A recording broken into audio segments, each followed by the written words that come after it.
Salamlayıram sizi və bugün bizdə 10-cu dərsdir. Bu dərsdə biz iki mövzuya toxunacağıq. Birinci mövzu nümunəyə görə format və bu işarədir. Rus dilində gedir format по образцу və ikinci mövzu şəklin kəsilməsi.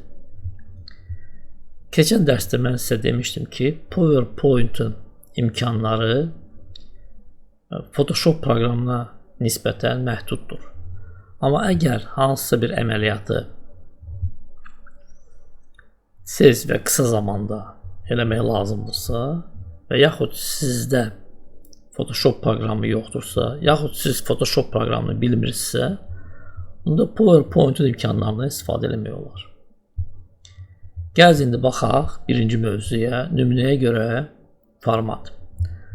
Əgər mənim Word və Excel proqram dərslərinə baxıbsınızsa, orada biz həmin əmrdən istifadə eləmişdik. Sadəcə olaraq Word proqramında və Excel proqramlarında bu əmri biz mətn üçün istifadə eləmişdik. PowerPoint-da isə bu əmri şəkillər üçün istifadə edəcəyik.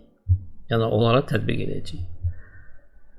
Gəl baxaq görək bu necə yerinə yetirilir. Bizdə belə slaydlar var və slaydların içində görürsünüz belə şəkillər var. Tutalım ki, şəkillərin stili bizim xoşumuza gəlmir. Yaxud sizə deyiblər ki, bu stilləri dəyişmək lazımdır. Bütün slaydlarda. Bunu necə eləyirik? Əvvəlcə şəkli bir slaydda, deyək ki, birinci slaydda seçirik. Format tabına keçirik. Və burada stil risunkov, yəni şəkillərin stili pəncərəsində bizdə burada 6, 7, 28 dənə stil var. İstənilən bir stili seçirik. Hansı stil istəyirsiniz seçə bilərsiniz. Görürsünüz bu stillər. Deyək ki, bu stili seçdik. Belə. İndi bu biri slaydlarda da həmin stili tətbiq eləmək lazımdır. Bunu necə eləmək olar? Şəkli seçirik, keçirik qlavnaya, home tabına və buradan format по образцу, yəni nümunəyə görə format əmrini seçirik, yəni bir dəfə üstündən basırıq. Sonra keçirik ikinci slayda və kursora fikir veririz indi. Fikir veririz, kursor görürsünüz dəyişdi. Yəni ağ oxun işarəsində bir dənə belə bilmirəm, ya şotka şəkildir, ya lampa şəkildir. Belə bir şəkil əmələ gəlir. Yaxınlaşdırırsınız bu şəkilə və basırsınız. Görürsünüz, artıq bu şəklində stili dəyişir. Əgər sizdə çoxlu slaydlar var, bizim misalda görürsünüz, burada hardasa 2, 4, 6, 8, hardasa bir 10, 12 slaydımız var və bütün slaydlarda dəyişiklik etmək lazımdırsa və siz hər dəfə bu işarəni basmaq istəmirsinizsə, bunu başqa cür eləyirlər. Birinci slaydı düzəltdik. Təzədən həmin slaydı seçirik. Yəni əvvəl eynidir. Sonra isə bu işarəni, yəni nümunəyə görə formatı bir dəfə yox, 2 dəfə klikləyirik. Mışqanın sol düyməsinin üstünə 2 dəfə basırıq. Belə bastıq. İndi keçirik bu şəklə. Elədik. Keçirik bu şəklə. Fikir verirsiniz, işarə itmir. Keçirik bu şəklə. Keçirik bu şəklə. Bir-bir şəkillərin üstünə keçib əmrini yerinə yetiririk. Qutardı əməliyyat və bu rejimdən çıxmaq istəyirik. Yəni format по образцу nümunəyə görə format rejimindən çıxmaq istəyiriksə bir dəfə bunun üstündən basırıq və fikir verirsiniz, kursor artıq dəyişmir. Görürsünüz, kursorun şəkli dəyişmir. Yəni ağ ox işarəsi bütün yerdə görsənir. İndi keçək ikinci mövzuya, şəklin kəsilməsi. Gəl əvvəlcə bir dənə slayd yaradaq. Boş yerdə sağ düyməni basırıq. Sozdать slayd. Keçirik Vstavka Insert tabına, risunki şəkillər və lazım olan yerdə, yəni harada bizim şəkillərimiz yerləşir, istənilən bir şəkli seçirik. Deyək ki, bu şəkli seçək. Audio A1 və yerləşdiririk bunu. Əgər şəkil balacadırsa, bunu böyütmək istəyirsə, miqyasını böyütmək istəyirsə, şəklin özünü yox, miqyasını böyütmək istəyirsə, bax, buradan basırsınız və miqyas biraz böyüyür. İndi tutalım ki, bu şəkildən, bax, bu hissəni, yəni maşının adını yığışdırmaq istəyirik. Yəni kəsmək istəyirik. Şəkli seçirik.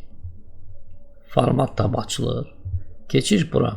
Abreska bölməsinə, yəni kəsmək, üçbucağı bastıq və abreska əmrini seçin. İndi fikir verir şəklə, gör şəkil belədir. Burada görürsünüz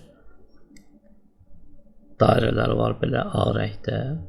İndi bu əmri basan kimi görürsünüz burada artıq burada bucaqlar əmələ gəlir. Burada isə qara xəttlər əmələ gəlir. Hər bucaqda görürsünüz belə bucaqlar əmələ gəlir. İndi fikir verir kursor, görürsünüz ox rəngində ağ rəngində ox işarəsidir. Yaxınlaşdırırıq bura, fikir verirsiniz. Bir ox çevrilir iki oxa. Yaxınlaşdırırıq, həmin o qara rəngdə bucağı görürsünüz, bucaq şəkli əmələ gəlir. Buralarda bucaq şəkli əmələ gələcək, görürsünüz. Amma ortalarda və belə hansısa çəkic şəklində və belə çəkic şəklində qara işarə əmələ gəlir. Burada da və burada da. İndi əgər bu hissəni yığışdırmaq istəyiriksə, kursoru yaxınlaşdırırıq bu işarəyə. Çəkic rəngində, çəkic formasında və qara rəngində olan işarəni görən kimi mışqanın sol düyməsini basarıq və buraxmadan dartırıq yuxarı və bu hissəyə qədər və buraxırıq. Boş yerdə mışqanın sol düyməsini basırıq və bizdə belə bir şəkil əmələ gəlir. Yəni artıq görürsünüz, buradakı olan hissəni yığışdırdıq. Gəlir dala qaytaraq. Sonra nə etmək olar? Şəkli seçdik və buradan bu əmri seçirik. Обрезать по фигуре. Yəni müəyyən fiqura görə əməliyyatı yerinə yetirmək olar. Tutalım ki, dairə şəklini seçirik. Oval. Belə olacaq. Qaytaraq dala. Deyək ki, belə işarəni götürürük. 4 bucaq. Belə olacaq. Yəni müxtəlif bir formatları seçirsiniz. Burada müxtəlif bir şəkilləri seçirsiniz. Deyək ki, ulduz işarəsini götürək belə. Belə olacaq. Görürsünüz. Yəni şəklə görə kəsilmə əməliyyatı yerinə yetirilir. Gəz qaytaraq dala. Sonra burada nə etmək olar? Proporsiya. Yəni bu 1-ə 1-dir.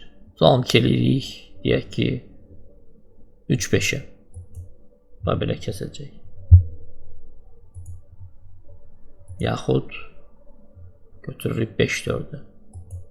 Belə kəsəcək. Bununla bugünkü dərsimiz yekunlaşır.